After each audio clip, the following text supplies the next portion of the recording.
Marwadi university మంచి భవిష్యత్తు కోసం తెలుగు విద్యార్థులు ఇష్టపడే యూనివర్సిటీ. కాల్ 9059052378 9059052379.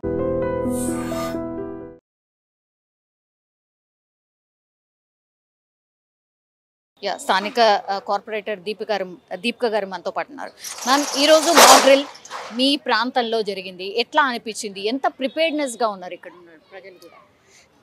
చాలా మంచి డిసిషన్ అండి. ఇట్లా మాక్ డ్రిల్తో దేశవ్యాప్తంగా ఇప్పుడున్న జనరేషన్స్కి అవేర్నెస్ ఇవ్వడము, సిటిజన్స్కి అవేర్నెస్ ఇవ్వడము చాలా మంచి ఇనిషియేటివ్. అంటే ఇక్కడ సెకండ్రాబాద్లో కావడం నిజంగా ఐఎమ్ హ్యాపీ. లైక్ నేను కూడా చూడాలి ఎలా ఉంటుంది ఏంటి అనేసి వచ్చాను. మనకు మాక్ అని తెలిసినా కానీ కూడా ఇట్ వాజ్ సో రియలిస్టిక్. ఆ బాంబ్ బ్లాస్ట్ కూడా మాకు కూడా ఒకసారి భయం వేసింది. అంటే మాక్ అని తెలుసు, బట్ స్టిల్ ఆ చప్పుడికి. అండ్ అక్కడ రెసిడెంట్స్ అందరం, మిలీనియం అపార్ట్మెంట్ రెసిడెంట్స్ కూడా చాలా బాగా పార్టిసిపేట్ చేశారు, మంచి సపోర్ట్ చేశారు. దాదాపు 12-13 డిపార్ట్మెంట్స్ కూడా, ఫైర్, పోలీసు, ఎన్సీసీ, మెడికల్ అన్ని టీమ్స్ కూడా చాలా బాగా సపోర్ట్ చేశాయి. అండ్ అంటే మనం ఎంతసేపు టీవీలో చూస్తుంటాము ఇండియా పాక్ మధ్యలో గొడవలు, బాంబింగ్ అలాంటివి. ఇప్పుడు మేము కళ్ళతో చూసినాము, ఇలా ఉంటుందా సిచ్యువేషన్ అని అర్థమైంది. సో రియల్ లైఫ్లో ఇప్పుడు వార్ టైంలో ఏదైనా దాడులు జరిగినా కానీ భయపడే అవసరం లేదు. ప్యానిక్ అవ్వకుండా మనం ప్రొటెక్ట్ చేసుకోవచ్చు, ఇతరులను ఎలా ప్రొటెక్ట్ చేసుకోవచ్చు అనేది ఒక అవగాహన చాలా బాగా కళ్ళకు అద్దినట్టుగా చెప్పారు. It was very nice initiative. అంటే ఇండియాలో 249 ప్లేసెస్లో ఇవాళ 4 o'clock మాక్ జరిగిందంటే that was very nice initiative. I truly appreciate Modi government and మొత్తం వాళ్ళ టీం అందరూ కూడా they are really working wonders on it. ఇది మాక్ డ్రిల్ అయినప్పటికి కూడా మీరు అన్నట్టుగా కొంత భయపడిపోయినాము అని. నిజంగా ఒకవేళ రియల్ సిచ్యువేషన్ అట్లాంటిది వస్తే మ్యామ్, ఇది మాక్ డ్రిల్ కాబట్టి మనం కొంత లైటే తీసుకుంటాం, కానీ నిజంగా అట్లాంటి పరిస్థితి వస్తే ప్రజలు ఎట్లా రియాక్ట్ అవుతారు మ్యామ్? మీరు ఇక్కడ కళ్ళారా చూసారు కాబట్టి మీకు ఏమనిపించింది? రియల్లీ పానిక్ అవుతారా, లేకపోతే దిల్ బి జనరల్లీ రియాక్టింగ్ అనుకుంటున్నారా? డెఫినెట్లీ పాటిస్తారు అనుకుంటున్నారా? ఈ మాక్ చూడకముందు అయితే నిజంగా ప్యానిక్ అయినాము. మాక్ చూసిన తర్వాత ఓహో ఇలా వెళ్ళాలి, ఇలా వాళ్ళు తీసుకెళ్తే అటు సైడ్కి వెళ్ళిపోవాలి, ఇండోర్స్ ఉండాలి, అట్లాంటివి. మనము ఇప్పుడు అపార్ట్మెంట్స్లో ఉన్నా కానీ ఇప్పుడు కరెంట్ ఉండదు, లిఫ్ట్స్ ఉండవు. సో మనం రోప్తో ఎలా బయటికి రావాలి, ఇట్లాంటివన్నీ చాలా అసలు మంచి అవగాహన ఉండే. సో దీని తర్వాత ఇప్పుడు they is a way out. So panic అయితే మనకు ఏం సొల్యూషన్ దొరకదు. ప్యానిక్ అవ్వకుండా కొంచెం తెలివితో అప్రమత్తంగా ఉండి మనం ఒక డిసిషన్ తీసుకోవాలి అనేది అర్థమైంది. కానీ సిచ్యువేషన్ అయితే రియల్గా అసలు కళ్ళకు అద్దినట్టు, హడావుడి, ఫైర్, వాళ్ళు రావడము, ఆర్పేయటము. ఇది ఒక గ్రౌండ్ మాక్ డ్రిల్ కాబట్టి అన్ని డిపార్ట్మెంట్స్ అన్ని అందుబాటులో ఉన్నాయి కాబట్టి టక్ టక్ టక్ మని అయిపోయినాయి. ఆ సిచ్యువేషన్లో నిజంగా అన్ని సమాచారం ఉంటుంది కదమ్మా, సైరన్ ఉంటుంది. That is what they saying. Siren వస్తుంది. సో మనం అందరం కూడా అలర్ట్గా ఉండాలి. దాంతో ఇలాంటి సిచ్యువేషన్స్ అరైజ్ అవుతాయి కాబట్టి ఇవన్నీ ఫస్టే మనకు చెప్పడం జరుగుతుంది. డెఫినెట్గా we will have an intimation. Siren వస్తే మనం అందరు అలర్ట్ ఉండి we have to stay indoors. Maximum indoors ఉండేటట్టుగా చూసుకోవాలి. నైట్ టైమ్స్ ఉంటే లైట్స్ అన్నీ ఆఫ్ చేసుకోవడము, ఈవెన్ సెల్ ఫోన్ బ్లింక్ కూడా కనిపించకుండా. ఎందుకంటే మనకు ఉగ్రవాదులకు అది తెలిసిపోతుంది కాబట్టి, క్లూ లాగా అవుతుంది కాబట్టి మనం ప్రొటెక్ట్ చేసుకోవడానికి ఇవన్నీ చేయాలి. సో ఇప్పుడున్న సోషల్ మీడియాకి ఇప్పుడు ఇవన్నీ మాక్స్తో పిల్లలకు కానీ, ఇంట్లో ఉన్న పెద్దవాళ్ళకి కానీ, వయసులో ఉన్న వాళ్ళకి కూడా అన్నీ తెలుస్తున్నాయి. So which is very good. అంటే అందరూ కూడా అలర్ట్ అయ్యి ఒక షెల్టర్ కిందకి వెళ్ళిపోవాలి, ఇలా జరుగుతుంది, ఒకవేళ ఎట్లాంటి సిచ్యువేషన్ వస్తే ఇలా చెయ్యాలి అనేది ఒకటి మంచి క్లారిటీ వచ్చింది. నిన్న మనం తీసుకున్నటువంటి చర్య, what is your opinion ma'am? And that to operation Sindoor అని పేరు పెట్టినాము, దాని గురించి మీ ఒపీనియన్? మా ఆపరేషన్ సింధూర్ అంటే ఒక మహిళకు ఎంతో ఎంతో వాల్యుబుల్ వర్డ్ అది. ఎందుకంటే దానికి వెలకట్టలేని ఇది సింధూర్ అంటే. అటువంటి 28 మంది మహిళల సింధూరం దూరం చేసిండ్రు. జస్ట్ మీరు హిందువా ముస్లిమా అని అడిగి వాళ్ళని షూట్ చేసిండ్రు, పాయింట్ బ్లాంక్. సో అక్కడ వాళ్ళ సింధూరం పోగొట్టుకున్నారు. అట్లాంటిది ఇమీడియట్గా స్పందించి మన మోడీ గారు సింధు జలాలను పాకిస్తాన్ వాళ్ళకి ఆపివేయడము అండ్ వీసాలు ఆపివేయడము, that was a very very fantastic decision taken immediately, spontaneously. So ఆ పార్ట్ చాలా బాధాకరం. అంటే ఆ చర్య, ఆ ఉగ్రవాద దాడి ప్రతి ఒక్క సిటిజన్ని కూడా కాల్చివేసింది, కదిలిచ్చింది.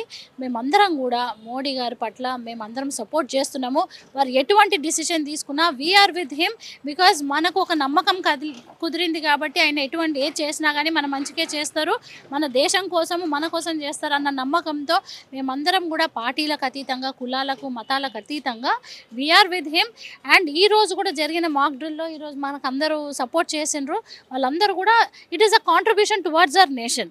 సో మేమందరం కూడా తప్పకుండా దేశం కోసము మన ప్రధాని తీసుకున్న ఏ డిసిషన్కైనా మేమందరం సపోర్ట్ చేస్తాం. 9 ఉగ్ర స్థావరాల్ని ఆల్రెడీ డిస్ట్రాయ్ చేశారు మ్యామ్. అట్లాంటివి ఎన్నో ఉన్నాయట పాకిస్తాన్లో, జస్ట్ 9 మాత్రమే టచ్ చేసాం. సో సినిమా అభి బాకీ హే అని అది ఎగ్జాక్ట్లీ మ్యామ్ అని అంటున్నారు. అక్కడి నుంచి అదే చర్య ఉంటే ఎట్లా? కంపారిటివ్లీ ఇప్పుడు మనమైతే ఉట్టి ఒక ట్రైలరే అనుకుంటున్నాము, సినిమా బాకీ హే అంటున్నాము. కాకపోతే పాకిస్తాన్ నుండి కూడా వాళ్ళు అట్లాగే అనుకుంటారు, వాళ్ళు కూడా దే ఆర్ పవర్ఫుల్ అని అనుకుంటారు. కాకపోతే వాళ్ళ స్ట్రెంగ్త్ ఏంటో మన స్ట్రెంగ్త్ ఏంటో ఆల్ ఓవర్ ద వరల్డ్ అందరికీ తెలుసు. సో వాళ్ళు అరిచే కుక్కలు కరవంటాయి కదా, అట్లా వాళ్ళు ఎగురుతూనే ఉన్నారు. మనం చేసేది నేను ఎవరికన్నా తెలుసా? సింధూర్ ఆపరేషన్ ఎంత సైలెంట్గా అయ్యింది. So that is Modi, that is India and we are showing our strength. ఇట్లాంటివి ఇంకా రానున్న రోజుల్లో చాలా డిస్ట్రాయ్ చేస్తాము. పాకిస్తాన్ నామరూపం లేకుండా చేస్తాం. వరల్డ్ మ్యాప్స్లో వేర్ ఇస్ పాకిస్తాన్ అని ఐడెంటిఫై చేయకుండా చేస్తాం. అదంతా మోడీ గారు చేయడానికి మేమందరము as Indians we will support him. కానీ రెచ్చగొడుతూనే ఉంది, అక్కడ ఎవరో ఒకరు మాట్లాడుతూనే ఉన్నారు. మనం ఎంత ఏం చేసినా సరే అక్కడి నుంచి రియాక్షన్స్ అంటే మాటల దాడి చాలా ఎక్కువైపోయింది, అంటే రెచ్చగొట్టడం లాగా అయిపోయింది. అది కామన్ కదమ్మా, ప్రతి దాడి చేస్తూనే ఉంటారు. That is how it goes. అంటే మనం చేసినప్పుడు వాళ్ళు కాము ఉంటే అక్కడ పాయింట్ ఏముంది? వాళ్ళు రెచ్చగొడుతున్నారని మనం రెచ్చిపోయేది కాదు. మన వాళ్ళు అప్రమత్తంగా ఉన్నారు, ఏ చర్య ఎలా తీసుకోవాలో ఎట్లా తీసుకోవాలో they know everything and the operations are going very wonderful. They are on the way. Operation Sindoor ఎందుకు చేపట్టినామో మనందరికీ తెలిసిందే. పహల్గామ్లో ఉగ్రదాడి జరిగిన తర్వాత మనం చూపెట్టినటువంటి ఫస్ట్ రియాక్షన్ అది. అంటే అమాయకుల ప్రాణాలు తీస్తే మేము ఎట్లా రియాక్ట్ అవుతామని పాకిస్తాన్ దేశానికి చూపించాం. సో ఒకసారి మాట్లాడదాం. మనతో పాటు సార్ ఉన్నారు. సార్ మీ పేరు? నా పేరు రామ్ లక్ష్మణ్.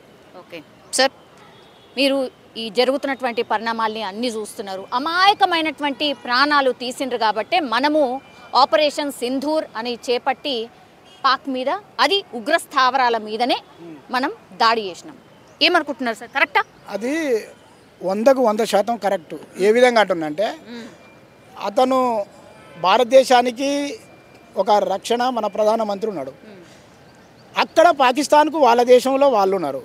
ఇక్కడ జరిగిన సంఘటన ఏంటంటే, ముష్కరులు ఒక సంఘం ఏర్పడి ఆ ఒక హిందూ ముస్లిం భావజాలంతో వాళ్ళు ముస్లిం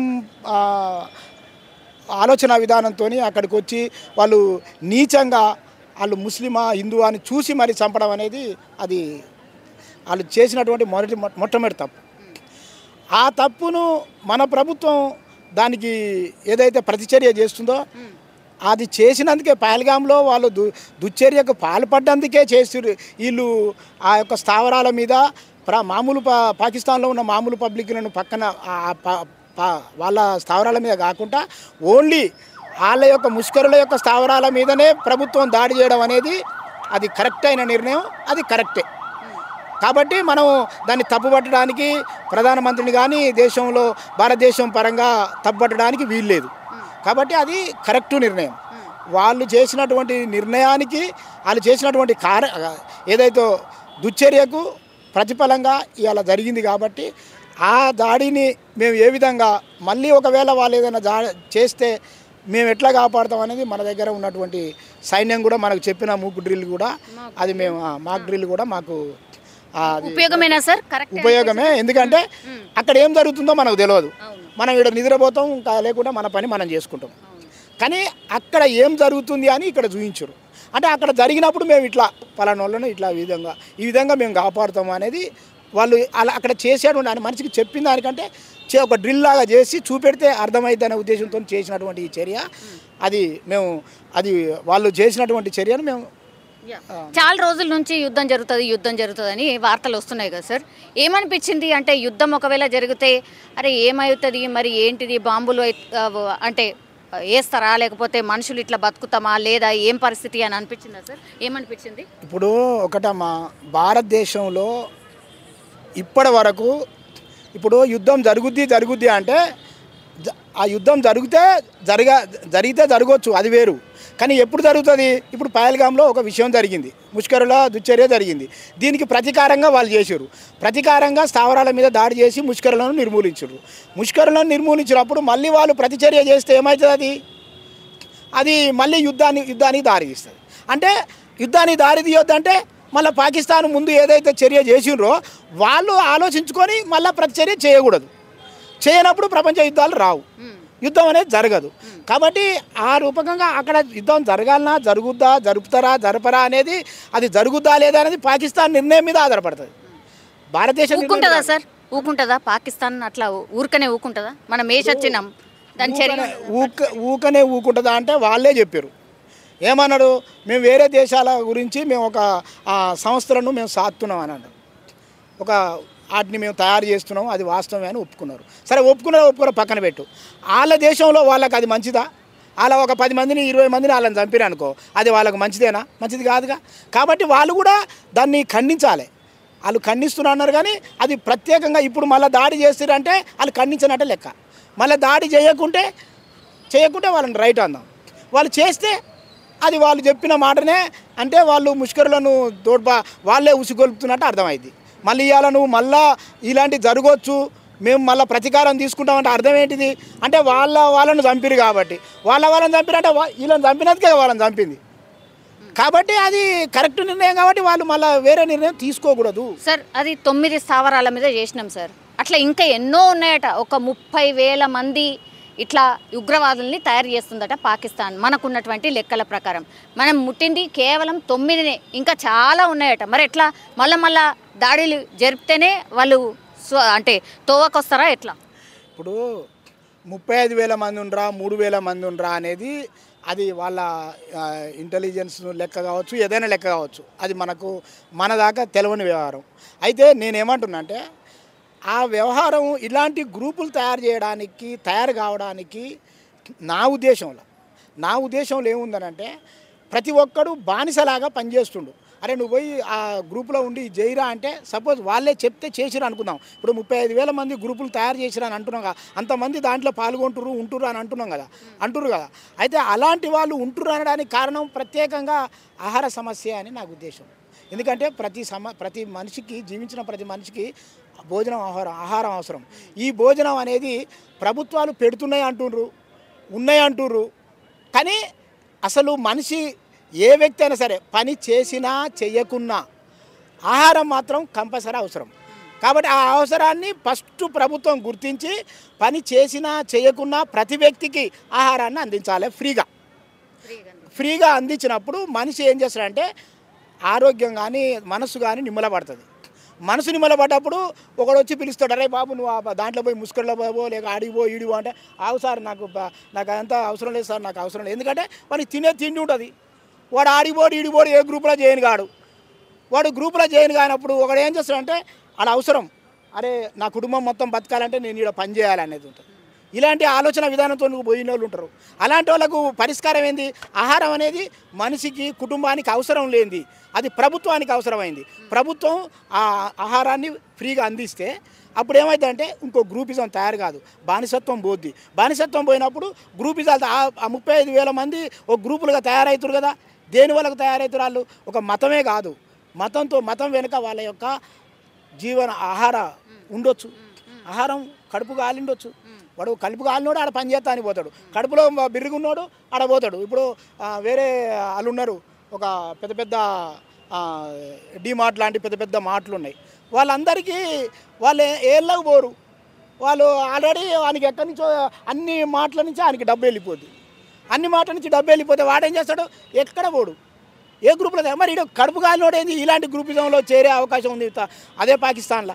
అలాంటప్పుడు పాకిస్తాన్ కూడా, భారతదేశం కూడా, ప్రపంచ దేశాలు కూడా ఈ విషయాన్ని ఆలోచించి అసలు ప్రతి పౌరునికి ఆహారం అనేది ఎంతో రెవెన్యూ ఉంది, ఇంత రెవెన్యూను ముందు ఆహారానికే అందించాలి. సో ఏదైనా అత్యవసర పరిస్థితి ఉంటే ఫస్ట్ మనకు కావాల్సింది హాస్పిటల్. సో ఈ మాక్ డ్రిల్లో హాస్పిటల్స్ ఇంపార్టెన్స్ ఏంటి, అట్లాగే ఎలాంటి ఇన్స్ట్రక్షన్స్ ఇచ్చారు ఏంటి ఒకసారి కనుక్కునే ప్రయత్నం చేద్దాం. Ma'am, very important ma'am. మీరందరూ కూడా ఐ థింక్ హై అలర్ట్లో ఉన్నారు. 24/7 హాస్పిటల్స్లో పూర్తిగా బెడ్స్ అందుబాటులో ఉండాలి, ఇవన్నీ కూడా ఆదేశాలు అందినట్టున్నాయి. How you are prepared ma'am? We are prepared very well అండి. ఇవాళ ఎందుకంటే ఇలాంటి మాక్ డ్రిల్స్ జరిగినప్పుడు we also have to like introspect like how prepared we are అనేది మనకు ఒకటి తెలుస్తుంది. అండ్ ఇమీడియట్గా మనం ఏం చేసామంటే కాల్ రాగానే we come immediately with all the basic equipments like oxygen and basic medicines and emergency medicines, kits అన్ని, స్ట్రెచర్స్, వీల్ చైర్స్ అన్నీ తీసుకొని వచ్చేసాము. సో ఇంకా ఇది ఈ అవర్ కాదు, ఈ డే కాదు, it is going suppose it's going to extend for few days or few months also. So ఆ దానికి ప్రిపేర్డ్నెస్ అనేది ఇప్పుడు మా దగ్గర 10 మెడికల్ టీమ్స్ వచ్చారు. So we need to be prepared more number of staff and more number of equipments and wheel chairs ఇప్పుడు 4-5 మా దగ్గర ఉన్నదే అంతా పరిగెత్తుకొని వచ్చాము. So we have to have a proper ఇదనమాట, మనము ఇంట్రాస్పెక్ట్ చేసుకోవాలి ఎన్ని కావాలి. ఇలాంటి డైలీ సిచ్యువేషన్ 24/7 అంటే మనకు డాక్టర్స్ కావాలి, స్టాఫ్ కావాలి, అండ్ దెన్ మన ప్రొటెక్షన్ కూడా అవసరము. Then first we have to protect our cells. దెన్ ఎందుకంటే ఇలాంటి సిచ్యువేషన్ 24/7 కాబట్టి సో మనము ఎంత ఎక్విప్డ్గా ఉన్నాము అండ్ మెడిసిన్స్ కూడా మనకు షార్టేజ్ రావద్దు, కాన్స్టెంట్ సప్లై ఉండాలి. And we need to buy more equipments, more preparedness undali. And from our side preparedness kuda and from the citizen side also they awareness create cheyalsina badyata manadi. So as media people, then social media dwara and we all the government departments dwara, line departments dwara, we need to create an awareness even for citizens. First of all, should not panic in this situation. What you are supposed to do in case of blackout or in case of a bombing or anything like that, explosion, అలాన్నప్పుడు ఏం చర్య తీసుకోవాలి. Elderly age groups ఉంటారు, then children ఉంటారు. So అందరికీ రిపీటెడ్గా awareness and ఇలాంటి mock drills రిపీటెడ్గా జరగాలి. ఎప్పుడో మనకు 1971లో ఇలాంటి సిచ్యువేషన్ వచ్చింది, మళ్ళీ తర్వాత 50 years we have not been doing any drills. ఎవరమో చూడలేదు, ఇలాంటి పరిస్థితి రావద్దనే కోరుకుంటాం. బట్ మన చేతిలో లేదు, some things are unpredictable and inevitable. So we have to be prepared for the worse always. So అలాంటి ప్రిపేర్డ్నెస్ అంటే ఇవాళ తెలిసింది మాకు ఇంకా ఎంత ప్రిపేర్డ్గా ఉండాలి. ఎందుకంటే here we have only first aid. So అక్కడ రాగానే we have divided the cases into mild, moderate, severe అనమాట. మైల్డ్ కేసెస్ని మేము ఇక్కడ ట్రీట్ చేసాము. ఫస్ట్ ఎయిడ్, చక్కెర వచ్చి పడిపోవడం కానీ, asthmatic who need oxygen because smoke వల్ల వాళ్ళు బ్రెత్లెస్నెస్ అయిపోయారు, కొంతమంది gas pain, and some people nothing happen but ఆ స్టేట్ ఆఫ్ షాక్లో వెళ్ళిపోయారు. అంటే ఇలాంటి జరుగుతుంది ఏంటి, వాట్ ఐ వాళ్ళు totally cut off from the presence of mind కూడా ఏముండదు, జస్ట్ అలా ఉండిపోతారు అనమాట. సో వాళ్ళకి ఎలా మాట్లాడాలి, కౌన్సిలింగ్ చేయాలి. Counselling also is important. When you're giving treatment at the same time counselling also becomes very important. ఎందుకంటే ఆ పానిక్ సిచ్యువేషన్ నుంచి బయటకు వస్తే 50%, 70% మనము దాంట్లోకెళ్ళి ట్రీట్మెంట్ ఇచ్చిన వాళ్ళే అవుతాం. So then we go in to the basic treatment simultaneously. So ఇక్కడ ఏమైతే చేసామో మనకు గిడినెస్ కానీ, సో ఆక్సిజన్ అవసరం ఉన్నది. ఇప్పుడు మీరు చూసారు కొంతమందికి ఫ్రాక్చర్స్ అయినాయి. So we have tied these splints and supported that part of the limb and we have shifted them to higher centers for further treatment. So some people have idi limbs asale nadavaniki ravatledu. So అలాంటి వాళ్ళు. Then pregnant lady was there, she had a fall on her tummy అనమాట. So అలాంటి వాళ్ళకి ఇమీడియట్గా we have shifted అనమాట, vitals అన్ని చూసేసి. Then చక్కెర వచ్చి పడిపోవడం, we have IV fluids here. Then కొంచెం దెబ్బలు తగిలినాయి, so we have done the suturing part. So అలాంటి basic things we have done. కానీ ఇంకా కూడా మేము గేరప్ కావాలి అనేది ఒకటి మెసేజ్ మాకంతా అర్థమైంది. This is not enough, we have to be prepared for more and any time the call comes we have to be ready అనేది మనకు రిలాక్స్ కావడానికి లేదు. మ్యామ్, రక్తం నిల్వలు ఎంత ఇంపార్టెంట్ అంటే రక్తం నిల్వలు కూడా ఉంచుకోవాలి అని. Yes, blood bank also. ఇప్పుడు మేము ఇక్కడ ఎంత ప్రిపేర్డ్నెస్ ఉందో హైయర్ సెంటర్స్లో కూడా we have blood banks. All the blood banks ఉన్నాయి. ఇప్పుడు షెనాయ్లో ఉంది, డిస్ట్రిక్ట్ హాస్పిటల్లో ఉంది, దెన్ కార్పొరేట్ హాస్పిటల్స్లో అందరికీ ఇప్పుడు మేము ఎలా ప్రిపేర్డ్గా ఉన్నామో అక్కడ కూడా టీమ్స్ ప్రిపేర్డ్గా ఉన్నాయి. సో ఇక్కడ నుంచి మేము పంపించే వరకు వాళ్ళకు ఫోన్ కాల్స్ వెళ్తున్నాయి, పలానా పేషెంట్ మీకు పంపిస్తున్నాము, we need that, they need ICU admission, they have to taken in to the OT అలాంటి. And blood banks are also available చేసుకున్నాం మేము. అవైలబుల్ చేసుకుని మనము ఈ ట్రీట్మెంట్ అని కొనసాగుతుంది. And we have called all the blood banks also in case any shortage. Negative blood groups తక్కువ ఉంటాయి మనకు, రేర్ ఉంటుంది. సో అట్లా వేరే బ్లడ్ బ్యాంక్స్ కూడా మనం కాల్స్ వెళ్ళి be prepared any time we will want the blood groups. And donors list కూడా మేము రెడీగా పెట్టుకున్నాం అనమాట. So any particularly negative and sometimes we will be needing more then 4, 5, 6, 7 అలా ఉంటుంది.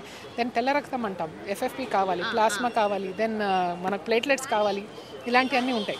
సో అన్నీ కూడా మేము ప్రిపేర్డ్నెస్గానే ఉన్నాం. అసలు with in short time just phone calls దీంట్లోనే మేము ఇన్ని చేసామా అనేది చాలా మంచిగా అనిపిస్తుంది. అసలు వీఆర్ ప్రిపేర్డ్ ఫర్ సచ్ అంటే ఇమీడియట్గా వీఆర్ స్టార్టెడ్ అనమాట. We're ready for that. But we need to be even more fast and quick అనిపించింది. ప్రొవైడెడ్ మనకు బండ్లు అవన్నీ ఫాస్ట్గా వచ్చేసాయి, అన్నీ వచ్చేసినాయి. బట్ ఇంకా ప్రిపేర్నెస్ కావాలి, ఇంకా we may need more equipments. And if it gets prolonged for few days or few months also we have to be get. దానికి మనకు ప్రిపేర్నెస్ అవసరం. ఇప్పుడు సిచ్యువేషన్ అయిపోయిందా, yeah we're prepared. But if it gets prolong 24/7 what is it going to be? yes definitely preparedness కావాలి. అంత man power ఉందా ma'am? అంత mock drill అయింది కదా, మీకేం అర్థమైంది? దీంతో భయపడిపోయినరా లేకపోతే? అంటే కొంచెం అయితే భయాందోళన అయితే అనిపించింది, భయం అయితే అయింది మేడం. కానీ ఏంటంటే చాలా సేఫ్గా వీళ్ళందరూ ఎన్డీఆర్ఎఫ్ వాళ్ళు, వీళ్ళు మన పోలీస్ వాళ్ళు చాలా ఇది చేశారు మేడం. నాకేం భయం అనిపించలేదు, దేనికైనా సిద్ధం అన్నట్టు దిగినాను మేడం. నాకు అసలు ఫస్ట్ టైం, నేను ఎప్పుడు అట్లా నాకు గోడ ఎక్కడ కూడా నాకు రాదు, కానీ నాకేం అనిపించలేదు. బాధించారు, కొంచెం స్పృహ కోల్పోతే వాళ్ళు అంబులెన్స్లో ఎక్కించుకొని వచ్చి అక్కడ నాకు సిఆర్పి చేశారు. నేను సేఫ్గా బయట ఉన్నాను మేడం. చాలా బాగా ఇది ఏమంతే భయం ఏం అనిపించలేదు, దేనికైనా సిద్ధం మేడం మన ఇండియా కోసం. ఇప్పుడు చుట్టుపక్కల వాళ్ళు ఇదంతా చూసిన తర్వాత ఏమంటున్నారు? ఏమంటలేరు మేడం, ఏదో అయిపోయింది, ఏదో పడిపోయింది, ఏదో వస్తుంది, ఏదో పడ్డది కదా. ఇప్పుడు వార్ జరుగుతుంది కదా మేడం, మన ఇక్కడ పాకిస్తాన్ మన బార్డర్లో, ఇక్కడ కాశ్మీర్ అక్కడ అంతా అదేదో జరిగిపోతుంది అన్నట్టు తెలియని వాళ్ళకి తెలియదు కదా మేడం. మనం కరెక్ట్ వాళ్ళకి మెసేజ్ ఇస్తే తెలుస్తుంది కదా మేడం. మాక్ డ్రిల్ అయితే ఈరోజు హైదరాబాద్లో ఒక 4 ప్రాంతాల్లో జరిగింది. సో ఆ డ్రిల్ యొక్క ముఖ్య ఉద్దేశం ఏంటి, అసలు ఎవరు ఎట్లా అలర్ట్గా ఉండాలి ఏంటి అనేది కూడా పూర్తిగా ఎడ్యుకేషన్ చేసిన పరిస్థితి. మనతో పాటు ఆఫీసర్ ఉన్నారు, ఒకసారి మాట్లాడదాం. సార్, ఈ డ్రిల్ ముఖ్య ఉద్దేశం ఏంటి? అట్లాగే ఈ మాక్ డ్రిల్ అనగానే అందరూ ప్యానిక్ అయిపోతున్న సిచ్యువేషన్ ఉంది సార్. సో ఏం మెసేజ్ ఇవ్వదలుచుకున్నారు? మాక్ డ్రిల్ అనేది ఎవరికైనా సరే ఒక కొత్త విషయం నేర్పించడమే.